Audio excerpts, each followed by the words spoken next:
Усім прывітанне яшчэ раз, з вами па-ранейшаму Зміцер Лукашук, і мы па-ранейшаму абмяркоўваем падзею Беларусі і за яе межамі, і ізноўку са сваім рэгулярным аглядам падзеяў і навінаў, звязаным не толькі з царкоўным жыццём, але ўвогуле з палітычным, сацыяльным, грамадзянскім і ўсе астатнім жыццём, наша новаздабытая экспертка і рэгулярная аглядальніца, тэалагіня, экспертка ў галіне рэлігіі, палітыкі, абароны правоў, ну і далей, вельмі шмат цікавых таких пасадаў, умоўна, не пасады, а карацей кажучы, Наталья Васильевич, компетенцыі. О, правильно, дзякуй за слово, выскочила з головы. Вот бачыце, адразу бачна компетентнага эксперта, можа слово компетенцыі подказаць. Дзякуй яшчэ раз, Наталья, дзякуй, что працягваеце быць з нами регулярно на сувязі. Давайте пачнем, Наталья, ведаеце, что ўсё ж таки с такой тэмы царкоўнай, ну ці касцёльнай, ці як там правильно, ну агулам царква з вялікай літары, але звязаная з каталіцкам, з папам Францішкам і ўсім астатнім. Прадстаўнікі беларускія святары былі на сустрэчы з папам Францішкам, і адзін з іх, Андрэй Зноскі, задаў там пэўнае пытанне папу Францішку і Франціску, і там, адказваючы на гэта пытанне, у канцы папа сказаў наступнае: перадавайте прывітанні прэзідэнту Лукашэнку. І когда я гэта прачытаў, так і абсеў. Что гэта? Вот гэта, вот як вы прачыталі, як ўсё ж таки спецыяліст у гэтай галіне, як вы прачыталі гэтыя словы, што яны вам сказалі? Ну, ведаеце, это было пытанне экспромт і адказ экспромт, і цешыць прынамсі, што папа Францішак асацыяваў нейкім чынам Беларусь з Лукашенко.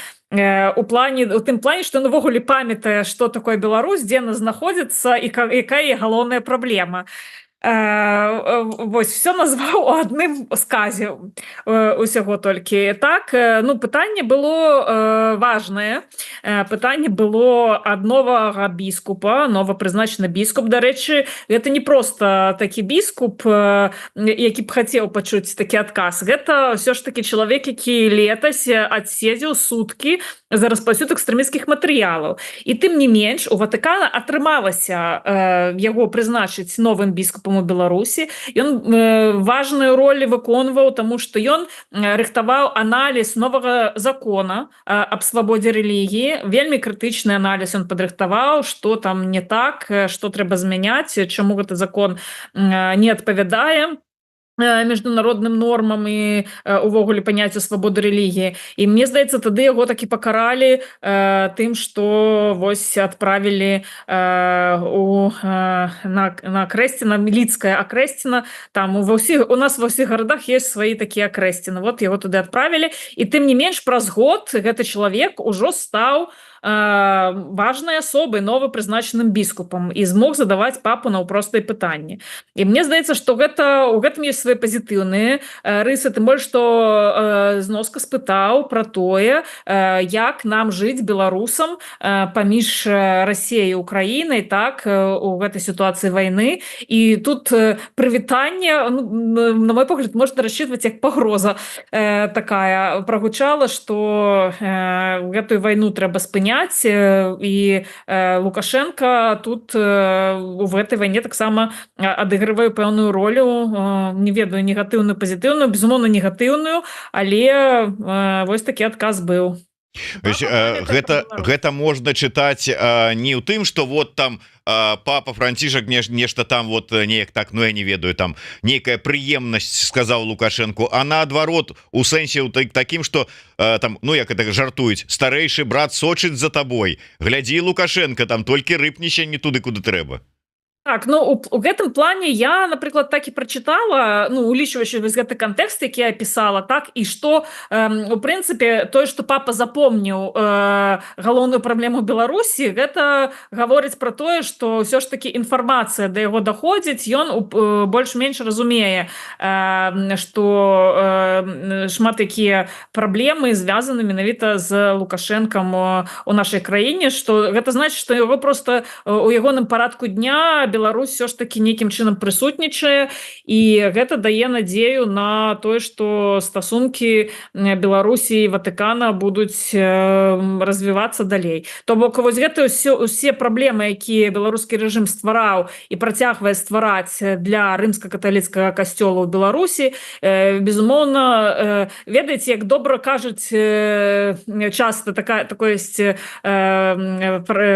выказванне, што добра у краіне, дзе сапраўдная дэмакратыя, многія людзі нават не памятаюць імя свайго прэзідэнта, таму што гэта не так важна, гэта імя памятаць, усё працуе. Вось, а там, дзе ёсць неабходнасць памятаць імя кіраўніка, там, адпаведна, ёсць праблемы. Я вярнуся да вось гэтых словаў пра стасункі Лукашэнкі і Ватыкана, і можа быць там будучае. Але зараз вернемся да вось гэтай сітуацыі, якую вы пачалі апісваць. Ну вот лёс новапрызначанага біскупа пінскай дыяцэзіі Андрэя Зноскі, які год таму быў прыцягнуты, асуджаны, там знаходзіўся за кратамі і гэтак далей, а зараз вось, ну, нібыта ўсё ж таки і прызначаны, і знаходіцца на прыслужэнні і гэтак далей.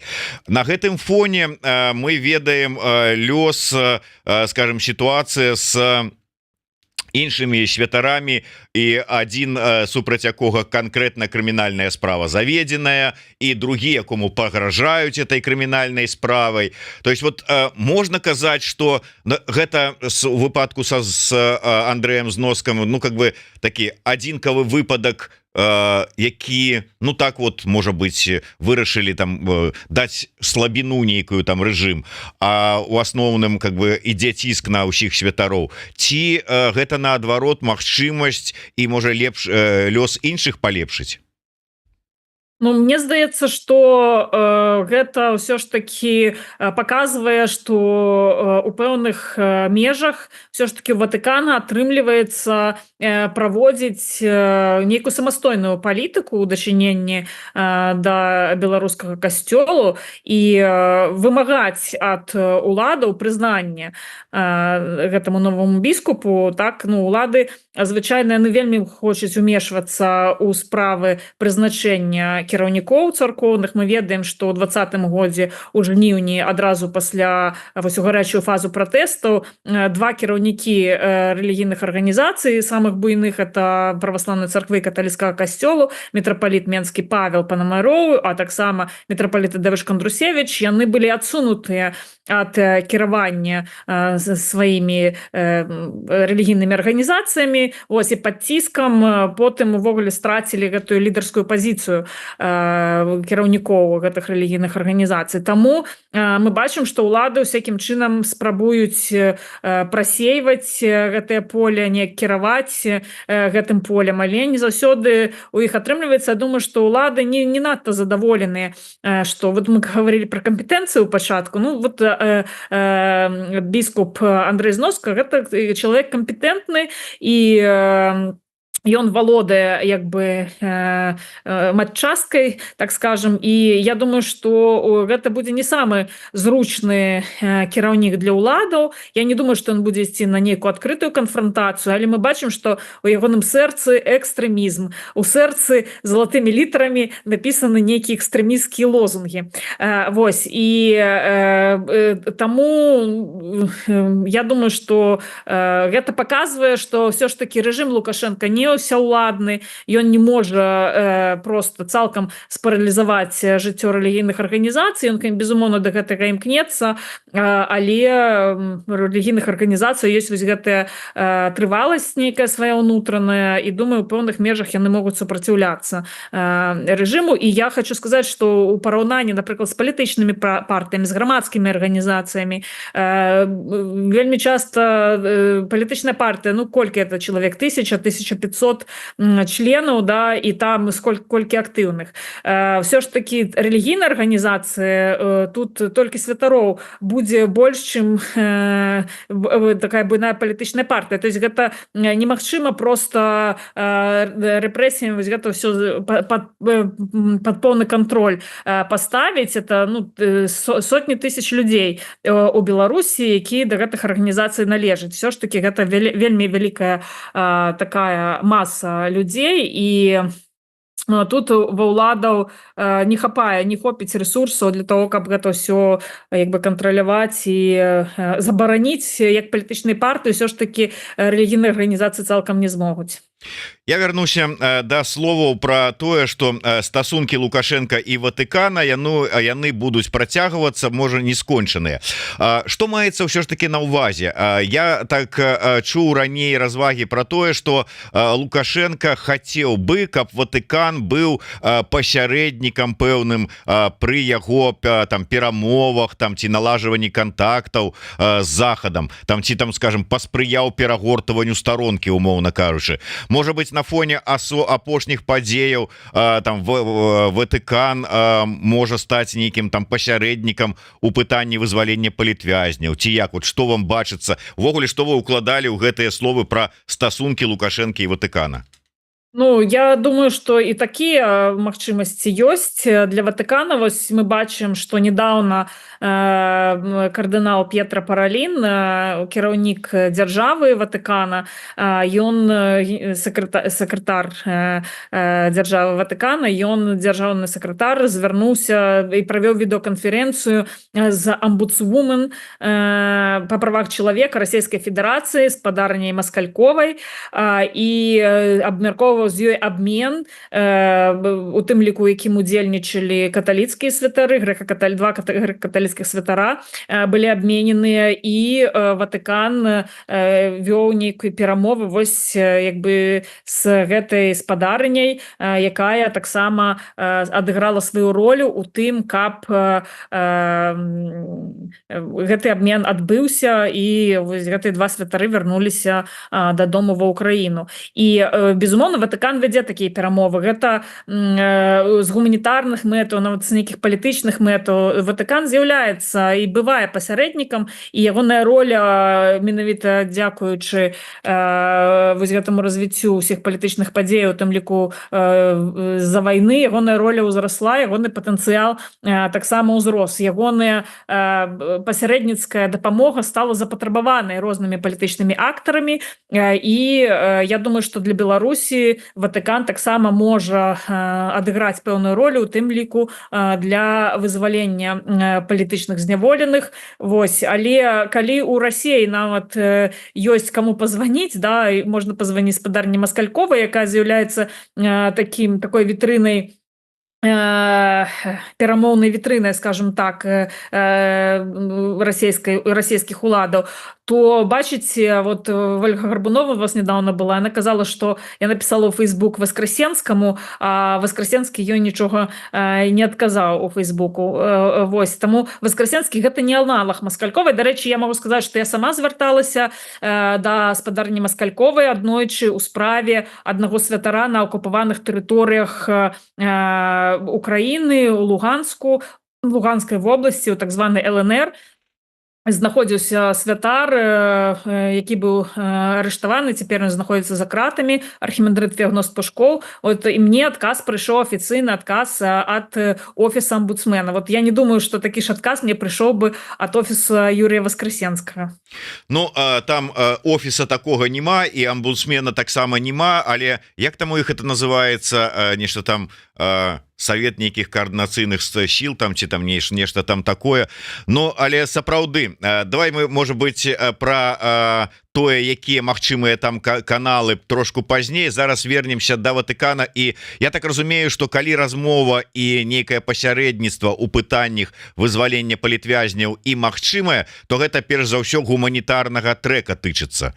Ён увогуле што з сябе ўяўляе на сёння гэты гуманітарны трэк, гуманітарны спіс, потому что мы чуем пра розныя яго нейкія фарматы, склады, там колькасць і гэтак далей. Што насамрэч насамрэч вядома на гэты конт, што ён сябе гэты гуманітарны спіс уяўляе? Так, ну на мой як бы з майго досведу есть некалькі гуманітарных спісаў, але чаму вот у вас спадарня Турарбекова учора была, яна тлумачыла про тое, што перамовы падобнага кшталту яны часта вядуцца кулуарна, так, то бок не заўсёды гэтай камунікацыі можна падзяліцца нават са сваімі партнёрамі па дэмакратычных сілах, таму што ну чым менш кола людзей уключаных у гэты працэс, тым больш бяспечна гэты працэс адбываецца, і ўсё ж таки такія рэчы, як вось гэтыя дыпламатычныя перамовы, яны любяць цішыню. І таму вось у розных так сегментаў дэмакратычных сілаў ёсць выхады як бы на розных палітыкаў, не ведаю, на розныя там арганізацыі, і кожны фактычна вядзе такую нейкую асобныя перамовы, але безумоўна як галоўнага перамоўшчыка з боку дэмакратычных сілаў усе разглядаюць офіс Светланы Ціхановскай, і я цешуся тым, што ў кабінет цяпер прызначана Ольга Зазулінская, з якой асабіста я і наша хрысціянская візія мы шмат супрацоўнічалі па стварэнню гуманітарнага спісу і па распрацоўцы вось гэтага гуманітарнага трэку па вызваленні палітвязняў, у першую чаргу тых, каму ёсць патрэба асаблівая у гэтым вызваленні, для того, каб даносіць да нейкіх палітычных сілаў, да амбасадараў, да там міністраў замежных справаў іншых краін, да таго ж Ватыкана, не ведаю, да розных стейкхолдераў, так сказаць, вось гэтыя імёны,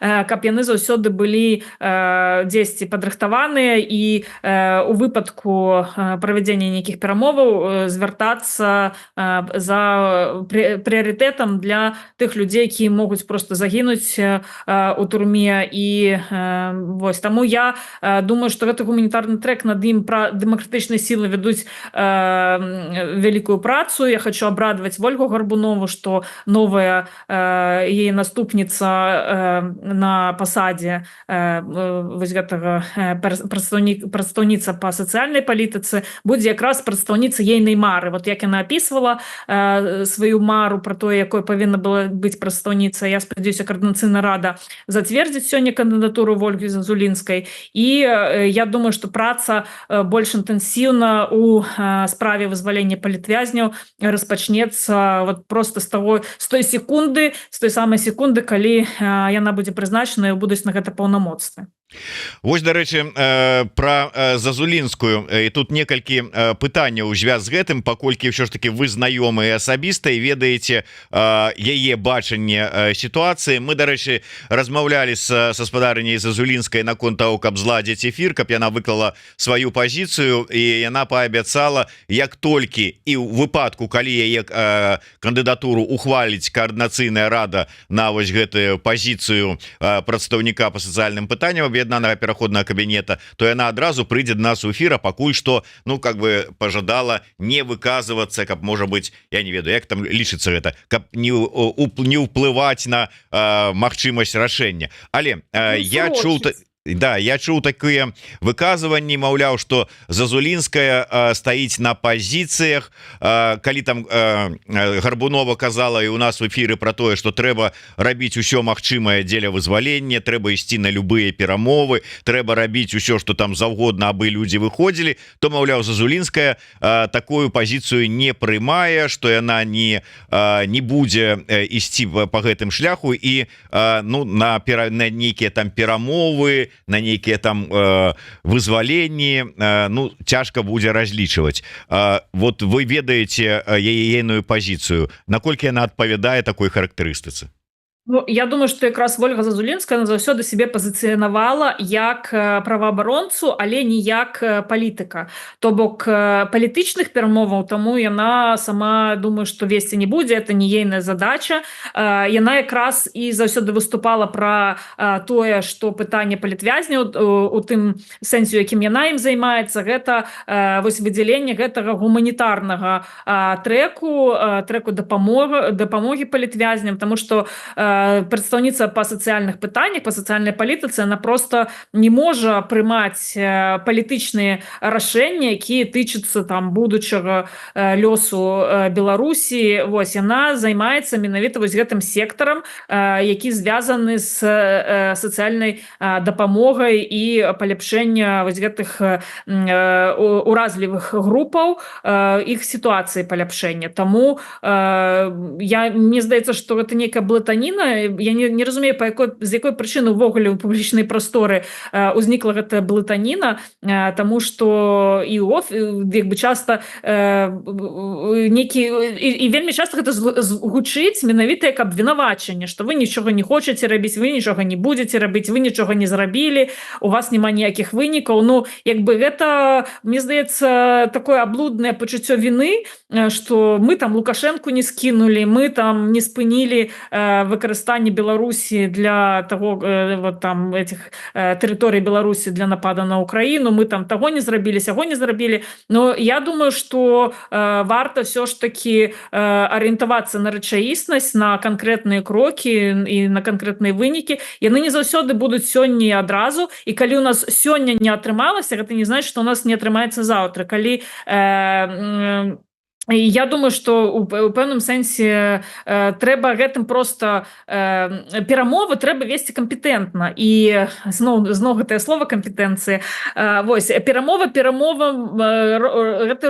могуць быць перамовы, які прынясуць шкоду тым, хто перамаўляецца, і могуць прынесці нейкія станоўчыя вынікі для тых, хто перамаўляецца. У перамовы трэба ўваходзіць не проста каб не перамовы дзеля перамоваў, трэба рабіць гэта кампетэнтна, трэба мець рэсурсы таксама пэўныя для таго, каб у гэтых перамовах быць у моцнай пазіцыі, а не ў слабой пазіцыі. І я думаю, што вось колькі там 100 дзён даюць новапрызначаным чыноўнікам, так, вот давайте мы праз 100 дзён паглядзім, прааналізуем тое, што атрымаецца ці не атрымаецца ў Ольгі Зазулінскай, але я ў яе веру. Хрысціянская візія вельмі шмат працавала па розных пытаннях, аказання дапамогі розным там сем'ям, канкрэтным людзям. Вось это заўсёды была вельмі такая плённая добрая праца, і таму калі раптам каардынацыйная рада там яшчэ не прагаласавала, то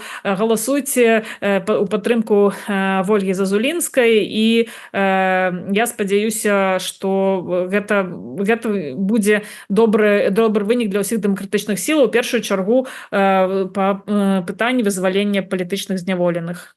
Ну, у прынцыпе, калі на мінулым сваём эфіры Кныровіч сказаў, што мы, наша фракцыя, нашы партнёры не будуць галасаваць за Зазулінскую, ну, как бы, то поўным правам мае іншы чалавек выказаць сваё адваротнае меркаванне з гэтай нагоды, каб была роўнасць, усё ж таки. Правильно я кажу? Все ж таки у нас... І паслухаем, каго Координацыйная рада паслухаецца, мяне ці Кныровіча. А што ведаеш, што скажа Кныровіч па выніку? Там же ж у іх кабінетная большасць, і вот ўсё ж таки яна стаўленіца Ціхановскай, Зазулінскай, і кабінетная большасць прагаласавала. Ну, таксама маюць права. Добра.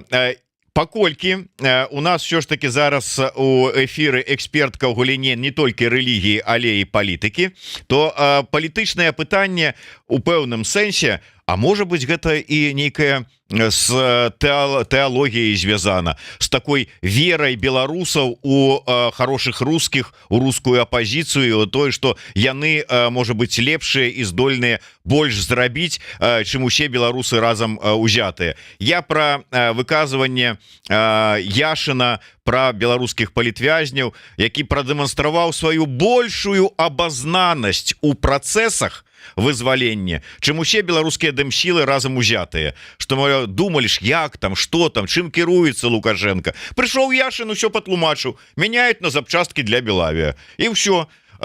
Вот твае ўражанні ад усёй гэтай сітуацыі?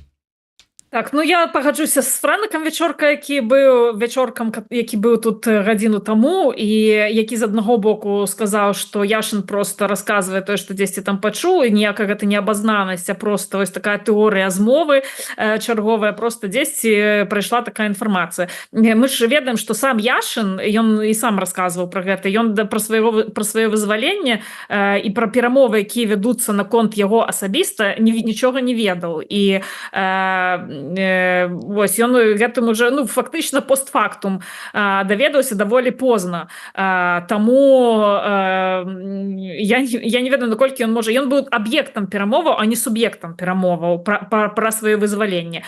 І тут я не ведаю, наколькі ён можа быць такім экспертам па вызваленні беларускіх палітвязняў. Усё ж таки мы разумеем, што гэта абмен з Красікавым, гэты ўвесь працэс ён быў досыць унікальны абмен, і пра гэты абмен і на захадзе дагэтуль няма адзінай думкі. У Нямецчыне гэта абмяркоўваецца вельмі актыўна, пра тое, што правільна гэта было зроблена ці неправільна, розныя меркаванні выказваюцца, але паўтарыць, ведаеце, паўтарыць той же самы сцэнарый, магчыма, будзе не атрымаецца. Ўсё ж такі такіх закладнікаў, як бы у Красікаў, закладнікаў, умоўна кажучы, якіх было цікава вызваліць той же Расіі, у Беларусі на захадзе цяпер няма. Вот. І у сэнсе беларускага рэжыма няма тых, каб можна было раўназначны абмен правесці. Таму, да, ён можа толькі сказаць: давайте латушку вот зараз захопім і прывязіце мне латушку, тады я вам выпушчу каго-небудзь іншага з палітвязняў. Вось на такі абмен толькі можна навесці гаворку. Ну і з аднаго боку, як бы добра, Франак мае рацыю, што вельмі добра, што расійскія палітвязні і вызваліўшыся там палітыкі, яны пра нашых палітвязняў таксама нагадваюць, але у мяне такое адчуванне часам, што такі патэрналізм, да? Вот вы тут нічога не можаце, а мы ж зараз вам дапаможам. Вось мы прыйдём і пакажам вам, як дарослыя людзі гэтым усім займаюцца, а вы дзеці, вы нічога ў палітыцы не разумееце. Вот я асабіста адчуваю такі заход зверху у дачыненні да нас, але з іншага боку таксама лічу, што і расіянам ёсць чаму павучыцца і ў беларусаў. Вот. І вельмі часта вось гэта ігнараванне гэтых несур'ёзных, незначных асобаў, якімі яны нас лічаць, без рэсурсаў, без тых магчымасцяў, непараўнальных і, безумоўна, з расійскай апазіцыі, нечаму можна павучыцца. Напрыклад, якая-ніякая еднасць у беларускіх дэмакратычных сілаў ёсць, это ўсё роўна адна сістэма, якая працуе супольна, яна інстытуцыялізаваная, мае вымярэнне, і таксама вот зноў пагаджуся з Франакам, што інстытуцыянальнае вымярэнне гэта вельмі важна, яно дапамагае захоўваць нейкую пераемнасць незалежна ад таго, тая ці іншая асоба працягваць ці не працягвае. Вот з кабінета сышоў Кавалеўскі, з кабінета сышла Гарбунова, но тым не менш кабінет все ж таки працягвае сваё існаванне, і магчыма гэта было вельмі добрай ідэяй стварыць вось гэтай структуры, такую разгалінаваную структуру дэмакратычных сілаў, якая дазваляе просто працягваць сістэмную працу ў розных кірунках, таго, чаго ў расійскай апазіцыі няма. Вось, і маглі б нас таксама пахваліць. Каб белы гаспадзін пахваліў вот этих вот абарыгенаў, да, мясцовых.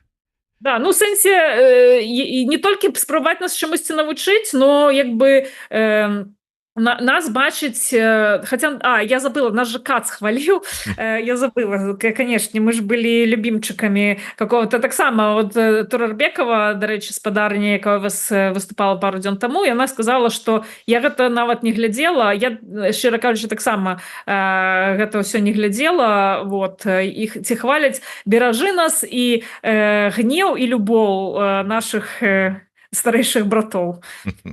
Дарэчы, Наталья, я, можа быть, трошку ў бок, але скарыстаюся магчымасцю. Вы ж знаходзіцеся зараз у Германії. Скажите мне, кай ласка, вот зараз нарабіла шуму гэтая інфармацыя про депутата адной з зямель, які стаў депутатам ізноўку, абраўся ад альтэрнатывы для Германії, які мае бізнес у Беларусі, нейкія там сельгасгаспадарчы, некую тут там цыбулька бел там ці як яна там называется. Але факт у тым, что мало того, что ён мае бізнес вот зараз у сённяшні дзень у лукашэнкаўскай Беларусі, так на гэтай прадпрыемстве, на гэтай гаспадарцы яшчэ аказалася працуюць палітзняволеныя беларускія. Вот как бы якая рэакцыя можа быть была у Нямецчыне з гэтай нагоды, як вось вы асабіста успрынялі гэтую всю сітуацыю? Так, ну Нямецчыны пакуль рэакцыі асаблівай не было, не паспела гэта інфармацыя распаўсюдзіцца. Ну і трэба быць тут трошки карэктнымі, таму што навіна пра то, што менавіта палітзняволеныя працуюць, не зусім адпавядае рэчаіснасці, таму што гаворка ідзе пра арыштаваных паводле адміністратыўных артыкулаў. Вось тут трошки іншая тэма узнікае. Вось і лідскія, гляджу, лідская акрэсціна, про якую мы сёння ўжо гаварылі, успаміналі з нагоды новага біскупа ксяндза Зноскі, біскупа ксяндза Зноскі. Ён таксама адбываў у лідскім гэтым прыёмніку для тых, хто адбывае адміністратыўны арышт. Ён там знаходзіўся, ён таксама працаваў, відаць, на нейкіх фірмах, не ведаю, на цыбульках ён працаваў вось у гэтага немца, ці то ён працаваў на смеццеперапрацоўчым заводзе, ці яшчэ на нейкіх гаспадарках, якія заключылі дамову з лідскай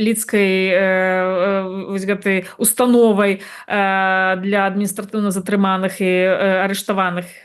Мне невядома, можна ў яго спытаць будзе пры нагодзе, дзе ж ён працаваў і якую цыбульку ён збіраў. Але мы бачым, што з аднаго боку як бы гэта для безумоўна гэтых кампаній, якія вот гэтыя дамовы заключаць. Я разумею, калі там дзяржаўная кампанія можа заключаць дамову. Я яшчэ, ведаеце, мне пытанне, а чаму ж акрэсціна яшчэ са Свята-Елізаветинскім манастыром не дамовілася? Можна ж было так людзей працаўладкоўваць на 10-15 сутак просто сотнямі чалавек.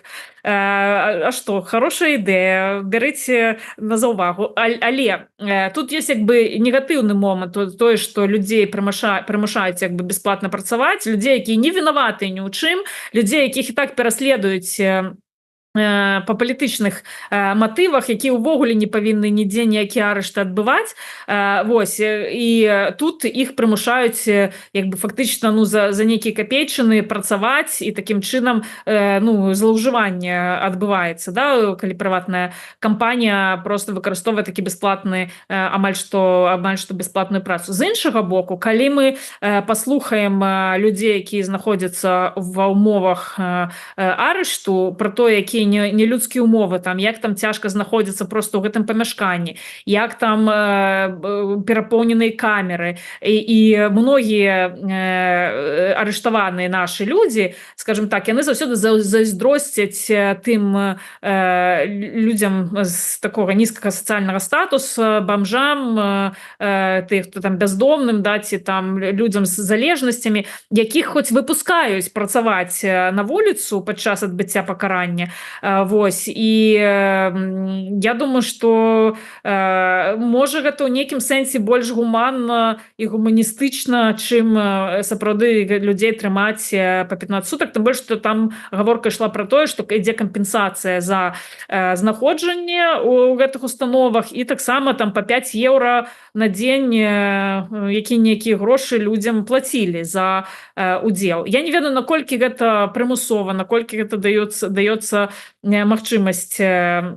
Вось, але я думаю, што гэтую тэму трэба падымаць, і я думаю, што дзяржава нямецкая, она павінна зацікавіцца дзейнасцю гэтага гаспадара дэпутата ад партыі АФД. Дарэчы, не дзіва, што менавіта прадстаўнік гэтай партыі супрацоўнічае з беларускім рэжымам. Это альтэрнатыва для Нямецчыны, партыя, якой не вельмі добрая рэпутацыя тут, і што менавіта яе прадстаўнік удзельнічае ў такіх скажем, такім супрацоўніцтве з рэжымам. Я думаю, што ён павінен быў быць і пазбаўлены ягонай сваёй дэпутацкай недатыкальнасці, да яго павінны былі б нейкія меры быць прынятыя з сістэмай юрыдычнай праваахоўнай сістэмай Германіі.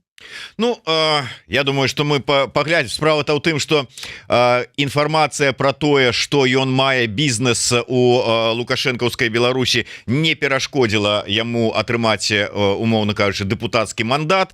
Ці вось гэтая інфармацыя про такі фактычна рабскую працу на гэтым прадпрыемстве нейкім чынам паўплывае, не паўплывае? Ну паглядзім. Ну дарэчы, можна будзе заўтра пагаварыць на гэтую тэму з Александром Фрыдманам. Ён там больш закапываецца у СМІ мясцовыя. Паглядзім, што якая будзе рэакцыя. Я хацеў бы яшчэ одну тэму закрануць.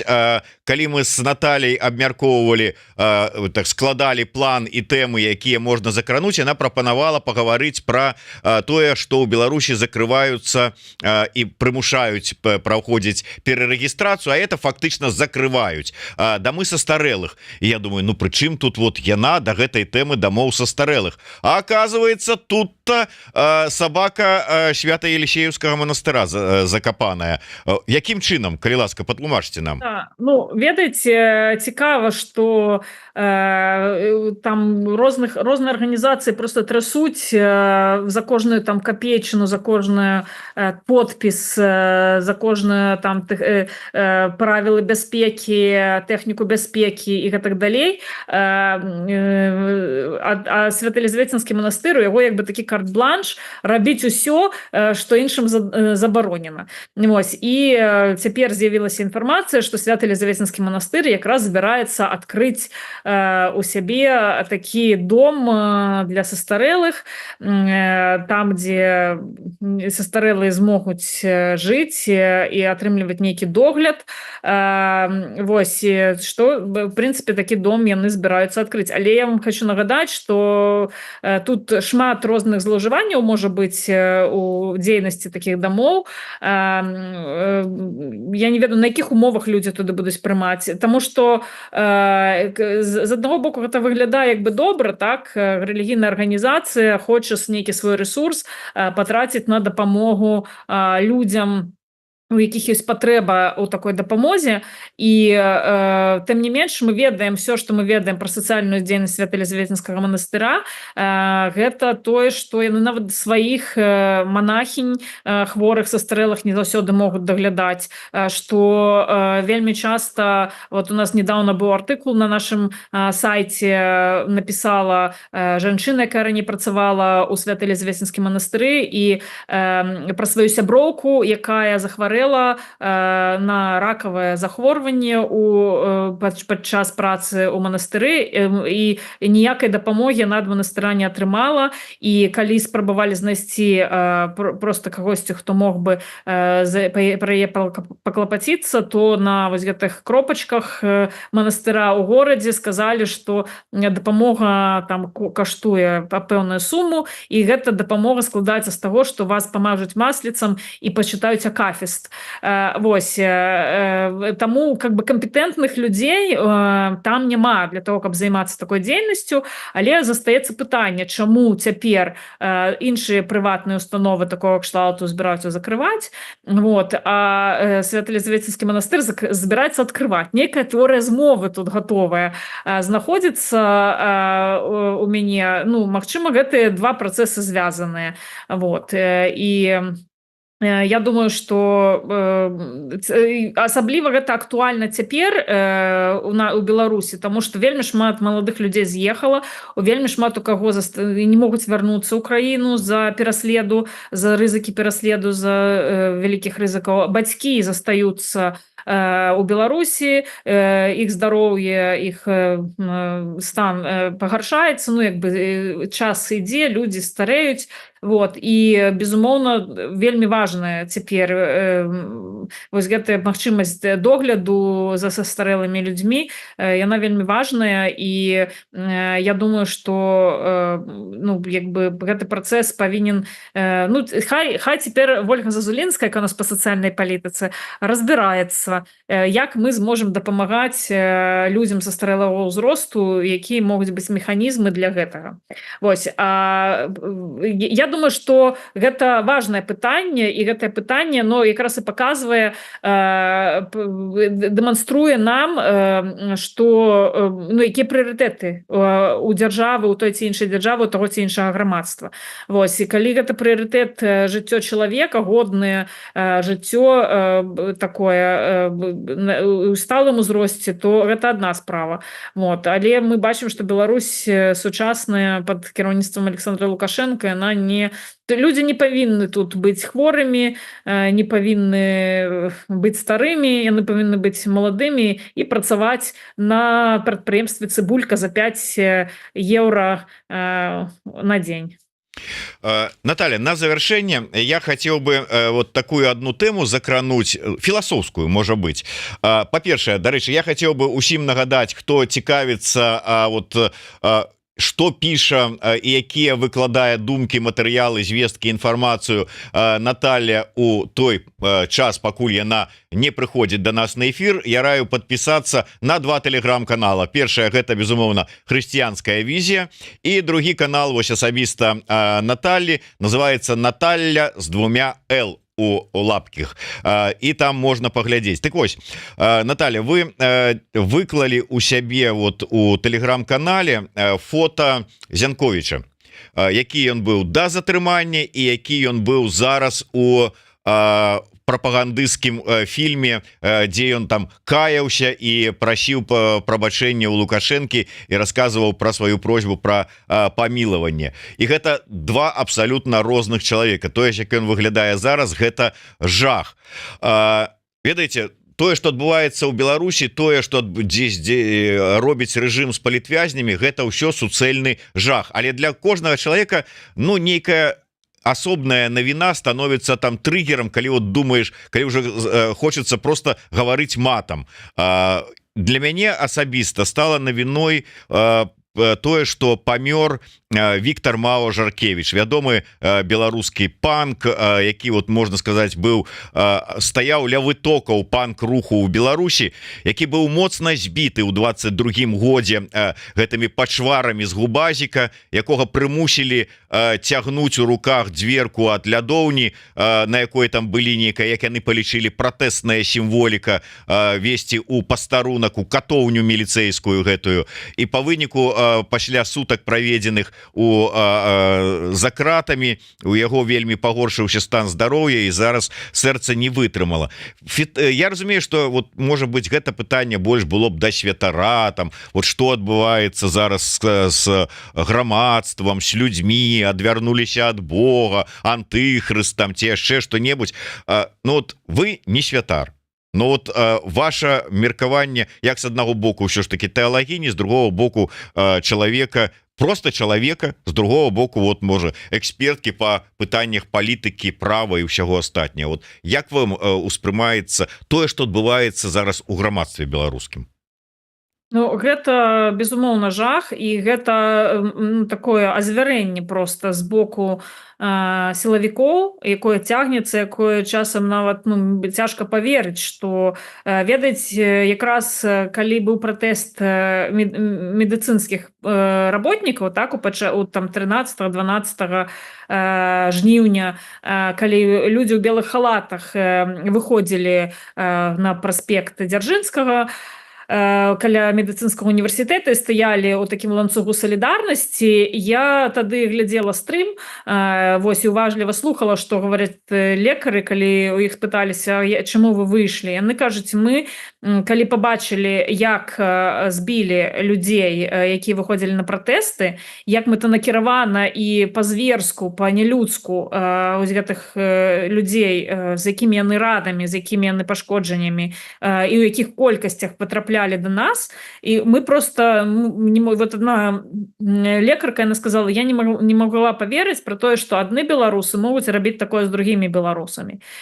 Вось, і гэта безумоўна нейкі, ну, так можна сказаць, што гэта сатанізм у пэўным сэнсе, калі жыццё іншага чалавека яно нічога не значыць для цябе, калі ты просто вот дапускаеш у тое, каб ператварыцца ў садыста, у сапраўднага садыста, якому у кайф зневажаць, у кайф прыніжаць, прыносіць боль, здзекавацца, вот это ж робіцца ўсё бессэнсоўна, то есть няма некай прагматычнай мэты. Калі б была прагматычная мэта, ну там можна было там чалавека ізаляваць, там напужаць, але тут адбываецца мэтанакіраваны здзек, і гэта ўжо сведчыць про тое, что там людзі ж они нават не атрымліваюць там прэмію, хто там іх там не вісіць, хто больш за ўсіх наздзекаваўся там, і прэмія за шкоднасць працы, да, нейкая. Гэта просто робіцца дзеля асабістага кайфу, і гэта сведчыць просто про тое, что самі людзі, якія у гэтым удзельнічаюць, яны страчваюць вось гэты чалавечы вобраз. Гэта ўжо вобраз не чалавечы, гэта ўсё ж таки вобраз таких апантанных людзей, у якіх гвалт і нянавісць, і вось гэты здзек, ён становіцца як бы стрыжнем ідэнтычнасці. Вось, і таким людзям вельмі цяжка будзе вярнуцца ў нармальнае жыццё. Гэта вот людзі, якія паспыталі, ну можна сказаць, калі там канібалы, да, вот яны паспрабавалі чалавечыну на смак, і все, яны не перастануць ніколі быць канібаламі. Вось, на жаль, мне здаецца, гэта параўнальна, гэта людзі, якім патрэбна будзе рэабілітацыя, у тым ліку псіхалагічна, ну маньякі, можа, да, іншае слова такое можна сказаць, вот, і з імі патрэбна будзе працаваць, з імі неяк, ну, яны безумоўна павінны быць пакараныя за тое, што яны рабілі, за ўсе злачынствы, якія яны ўчынялі, іх бы справядлівасць павінна была быць, будзе адноўленая, вось, але нам важна таксама разумець, што нам нельга ператварацца ў такіх, да, людзей, нам нельга ператварацца ў тых, хто просто будзе ненавідзець, ну, нават з помсты, нават з нейкай вот з крыўды там, вось, і гэта вельмі важна ў сабе адсочваць гэтую нянавісць. Я думаю, што любы святар вам сказаў тое ж самае, што я, ну не любы, не, ёсць такія святары, якія самі ўжо маньякі, якія любяць кроў, якія вайна як маць родна і гэтак далей, але ну, любы нармальны святар вам скажа, што нам трэба, ну, вельмі шмат любові для того, каб вось гэтыя траўмы, раны, якія былі нанесеныя людзям, каб іх пераадолець і зноў стаць таким нармальным народам, дзе будзе нейкая вот тканка гэтага народа, она будзе паміж сабой звязаная, і дзе гэта будзе недапушчальна, дзе гэта будзе просто непрымальна і не будзе мець месца. Да гэтага будзе нулявая талерантнасць, вот, мы не будзем ніколі гэтага дапускаць, не дачынення ні да каго, не да самага страшнага злачынца, не да таго ж самага маньяка, да, мы будзем все роўна у кожным чалавеку бачыць вобраз Божы, і нават калі чалавек вельмі шмат жахлівага у сваім жыцці зрабіў, наша задача як грамадства, як цывілізаванага грамадства, ўсё ж таки максімальна пазбаўляцца вось таких пачуццяў, ну, выводзіць іх па-за межы нашага існавання, нашай супольнасці. Дзякуй вялікі.